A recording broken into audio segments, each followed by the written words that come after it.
नमस्ते। आज के इस विश्लेषण में हम एक बहुत ही भावुक और गहरे विषय पर बात करने वाले हैं। मुंशी प्रेमचंद जी की एक बेहद मशहूर कहानी है अलगोजा। हम इसी के जरिए एक परिवार के टूटने और अजीब तरह से फिर से जुड़ने की पूरी कहानी समझेंगे। अलगोजा का मतलब सिर्फ जायदाद या चूल्हे का बंटवारा नहीं होता है, बल्कि ये रिश्तों, इंसान की जिम्मेदारियों और हमारी सोच का एक बहुत ही उलझा हुआ ताना बाना है, जो अक्सर बंद दरवाजों के पीछे बुना जाता है। तो चलिए इस ताने बाने को आज साथ मिलकर सुलझाते हैं। जरा सोचिए, क्या खून के रिश्ते ही दुनिया में सबसे मजबूत होते हैं, या फिर बिना किसी शर्त के किया गया प्यार और निस्वार्थ सेवा, क्या ये खून से भी गहरे रिश्ते बना सकते हैं? प्रेमचंद जी की ये कहानी हमें सीधे इसी सवाल के सामने लाकर खड़ा कर देती है। ये एक ऐसा सवाल है जो समाज की सदियों पुरानी मान्यताओं को हिलाकर रख देता है। पूरे विश्लेषण के दौरान हम बार बार यही सोचने पर मजबूर होंगे कि आखिर एक परिवार को कौन सी चीज एक साथ बांध कर रखती है, जन्म से मिला रिश्ता या फिर हमारे कर्म और हमारा त्याग। कहानी के मुख्य पात्र रघु की जीवन यात्रा को अगर देखें तो ये उतार चढ़ावों से भरी है। जब वो सिर्फ 10 साल का था तभी घर में उसकी सौतेली माँ पन्ना आ गई। बचपन मानिए वहीं छिन गया और उसे घर के कामों में जोत दिया गया। फिर जब वो 18 साल का होता है तो अचानक पिता भोला महतो का निधन हो जाता है। ये एक बहुत बड़ा मोड़ है, क्योंकि घर की पूरी जिम्मेदारी अचानक इन युवा कंधों पर आ गिरती है। और इसके बाद आता है 23 साल की उम्र का पड़ाव, जब रघु की अपनी पत्नी मुलिया घर में आती है।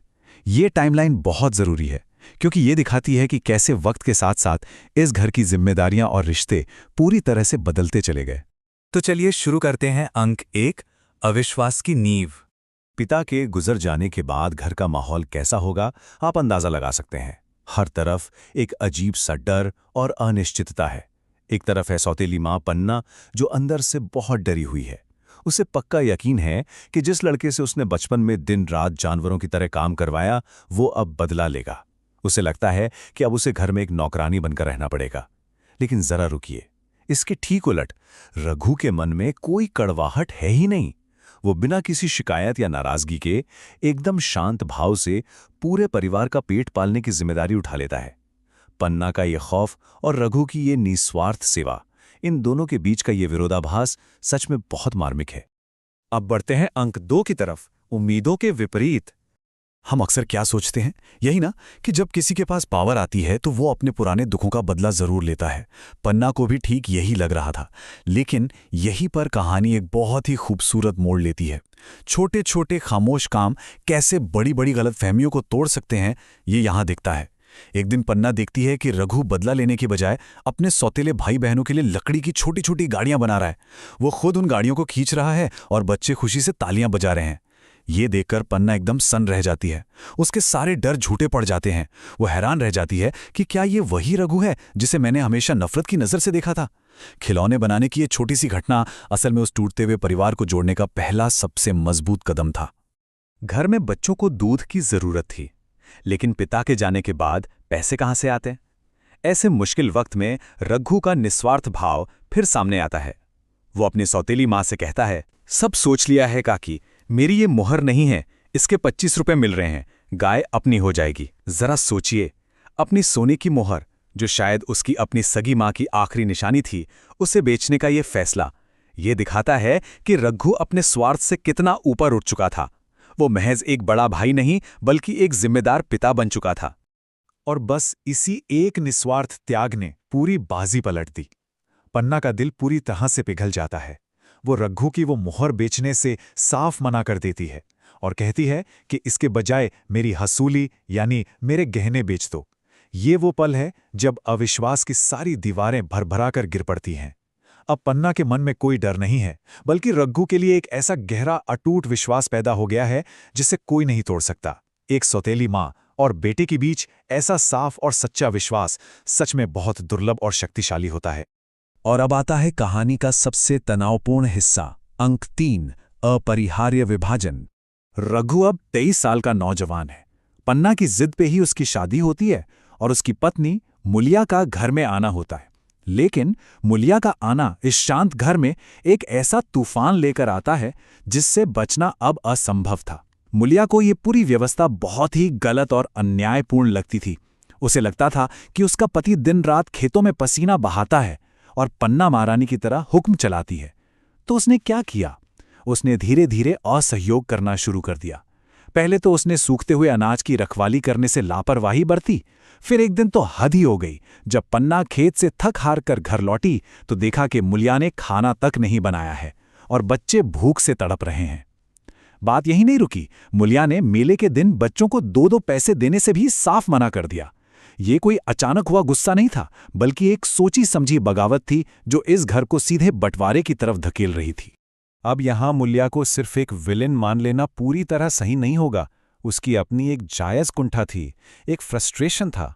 उसकी हताशा इस बात से थी कि उसका पति इतनी जी तोड़ मेहनत करता है, फिर भी घर के पैसों पर उनका कोई कंट्रोल नहीं है। तिजोरी की चाबी तो पन्ना के पास थी। उसका ये कहना कि हमारी कमाई इसलिए नहीं है कि दूसरे खाएं और मूंछों पर ताव दें, मैं दुनिया के हाथों बिकी नहीं हूं, असल में उसकी आज़ादी और अपने हक की मांग को दिखाता है। वो किसी ऐसी व्यवस्था में घुट-घुट कर नहीं जीना चाहती थी जहां उसे लगे कि उसका और उसके पति का सिर्फ और सिर्फ शोषण किया जा रहा है। लेकिन दूसरी तरफ रघु था। मुलिया जहां बहुत ही प्रैक्टिकल सोच रही थी, वहीं रघु पूरी तरह से अपने परिवार के लिए समर्पित था। वो कहता है, जिस दिन इस घर में 2 चूल्हे जलेंगे उस दिन मेरे कलेजे के 2 टुकड़े हो जाएंगे। ये एक लाइन उसकी सारी मानसिक पीड़ा बयां कर देती है। रघु ने उन बच्चों को अपने हाथों से पाल पोस कर बड़ा किया था। वे उसके लिए सगे भाई बहनों से भी बढ़कर थे। घर का बंटवारा यानी ये अलग योजना उसके लिए सिर्फ 2 रसोइयों का अलग होना नहीं था, बल्कि सच में अपने कलेजे के टुकड़े होने जैसा था। साथ ही उसे समाज के तानों का भी डर सता रहा था कि लोग क्या कहेंगे, पिता के मरते ही भाई अलग हो गए। चलिए अब बढ़ते हैं कहानी के सबसे अहम पड़ाव पर, चरमोत्कर्ष, एक हृदय विदारक निर्णय। मुलिया की जिद और रघु की भावनाओं के बीच का ये जो मनोवैज्ञानिक तनाव था ना, ये अब घर के लिए पूरी तरह से बर्दाश्त के बाहर हो चुका था। एक ऐसा पॉइंट आ गया जहां कोई झुकने को तैयार नहीं था और सच कहूं तो घर का दम घुटने लगा था। और ठीक इसी मोड़ पर पन्ना एक बहुत बड़ा, एक महान बलिदान देती है।